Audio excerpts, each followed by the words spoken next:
자칫 2차 한국 전쟁이 벌어질 뻔 했었는데, 다행스럽게 그 무식한 돼지 삐삐인 줄 알았는데 상당히 냉정한 돼지 삐삐여서 그나마 전쟁이 일어나지는 않았죠. 근데 만약에 푸틴이 뭐 어제 얘기한 시나리오처럼 푸틴이 시진핑과 김정은이를 꼬드겨서 회유를 해서 전쟁을 획책했다. 그랬을 때 이제 당연히 북한 전력만으로는 우리를 당해낼 수가 없죠. 우리나라 전력은 세계적인 수준이니까 재래식 전력만 따지고 보면은 핵무기를 제외한 재래식 전력으로만 따지고 보면 세계적인 전력이고 그러한 전력을 감당할 수 있는 여력이 못 되죠. 북한 같은 경우는 뭐 무기 성능도 성능이지만 일단 보급에서도 상당히 딸려요. 보급이 가장 중요한데 그 보급에서도 당연히 밀리고 무기 성능도 당연히 밀리고 공장들 생산성만 봐도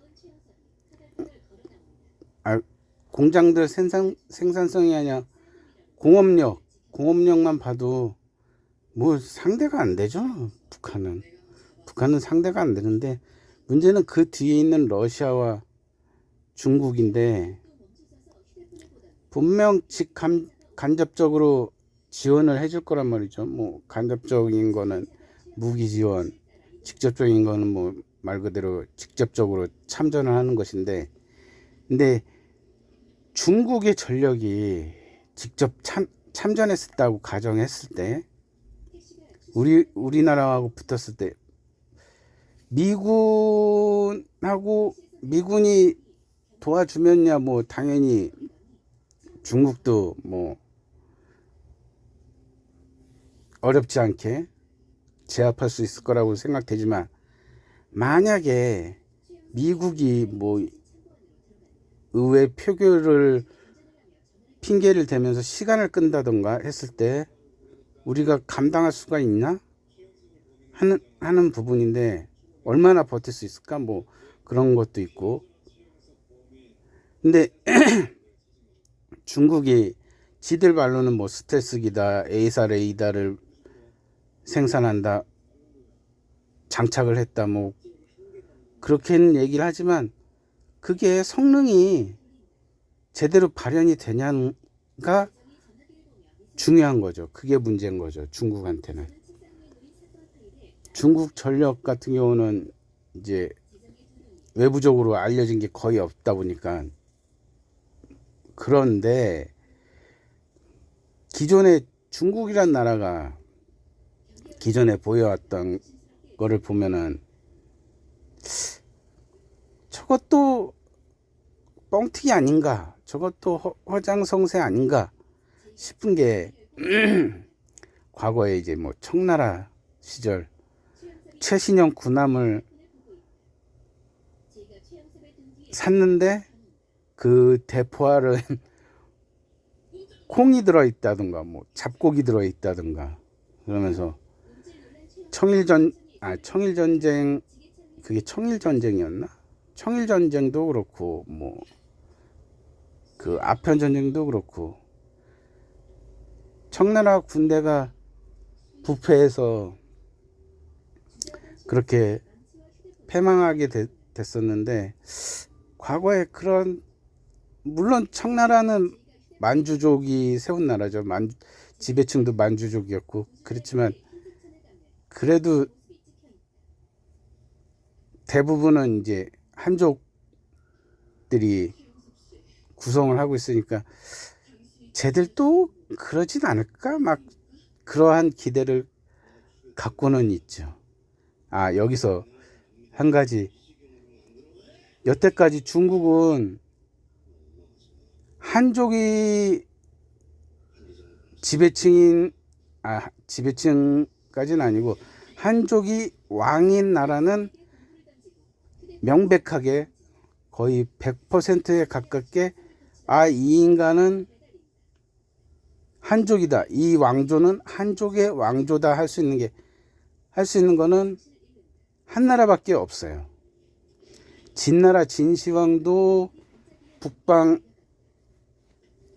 유목민족의 후예라는 그런 의견들이 많고,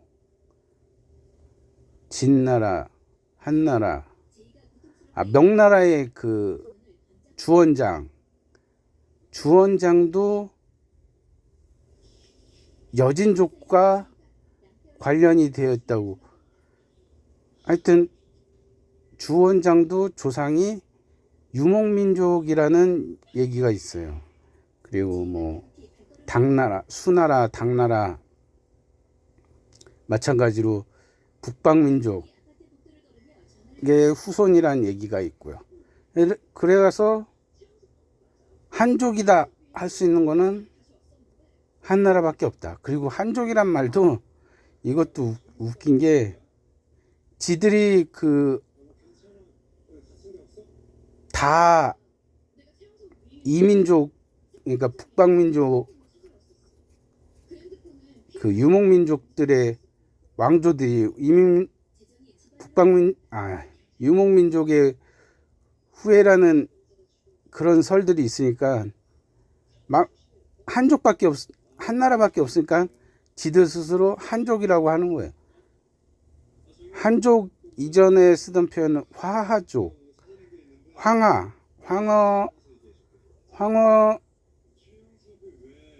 인근에서 발생한 민족, 그래서 화하족.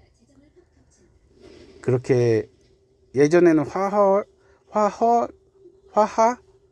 화하족이라고 했었는데 어느 순간부터 한족 그러더라고요. 지들이 왕조가 화하족의 왕조라고 딱 분명하게 말할 수 있는 거는 한 나라밖에 없으니까 한족 거리는 것 같아요. 그래서 하여튼 그 중국과 부딪히면은 우리가 얼마나 어떠한 결과가 나올지는 붙어봐야 알겠지만, 그래도 이거는 개인적인 생각인데, 아무래도 주관적인 생각인데, 중국은 해볼만 하지 않을까 싶어요.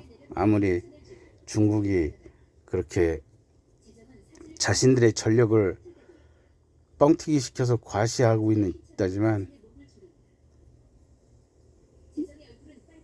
그리고 중국 같은 경우는 그 대전차 헬기, 전투 헬기라고 해야 되나? 그 아파치 종류들을 뭐라고 하지? 공격형 헬기, 맞나? 공격형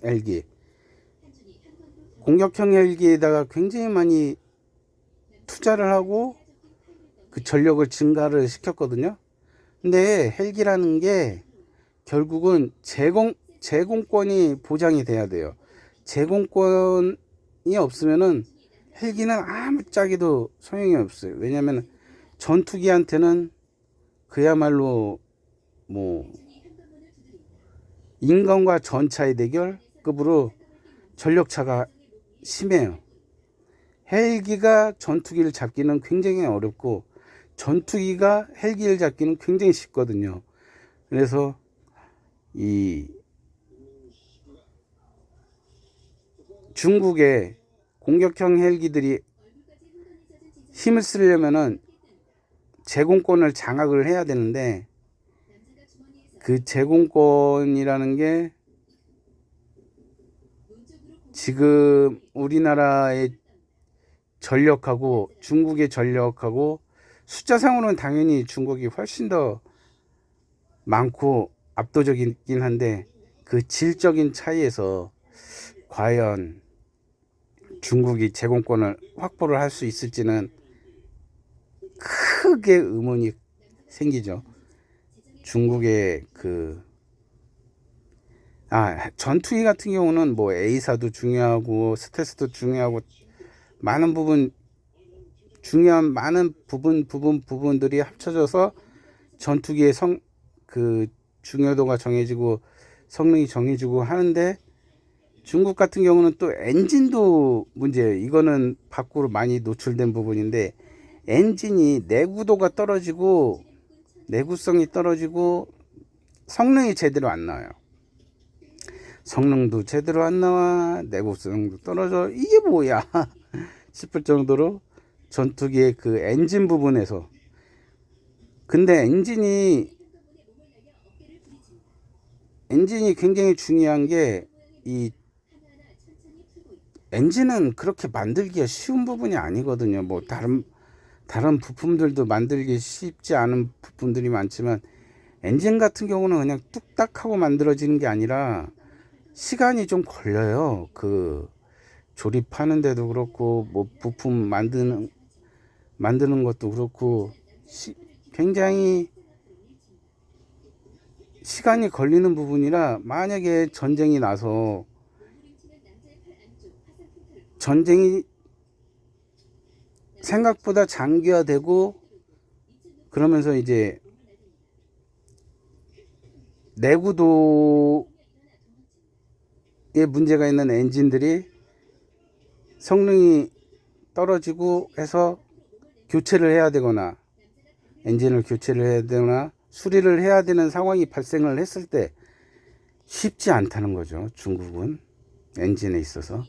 뭐 우리나라도 쉽지 않은 게, 사실상의 섬나라다 보니까 해상으로 보급을 받아야 되는데, 이게 또 우리나라한테는 치명적이죠. 해상으로 보급을 받아야 되는 게, 뭐 당연히 일본을 통해서 보급을 받겠죠. 그래서 최단 거리로 하기는 하겠는데, 그래도 이제 아무래도 잠수함들이 보급선들을 노릴 가능성이 매우 높죠. 그렇게 됐을 때 뭐 거리가 워낙에 짧으니까, 대한해협 같은 경우 거리가 워낙에 짧으니까 아주 크게 영향을 주지는 않겠지만, 그래도 어느 정도 지장이 생기지는 않을까 하는 우려가 있기는 해요. 네. 뭐 중국의 아무래도 기존 유구한 전통이 있잖아요.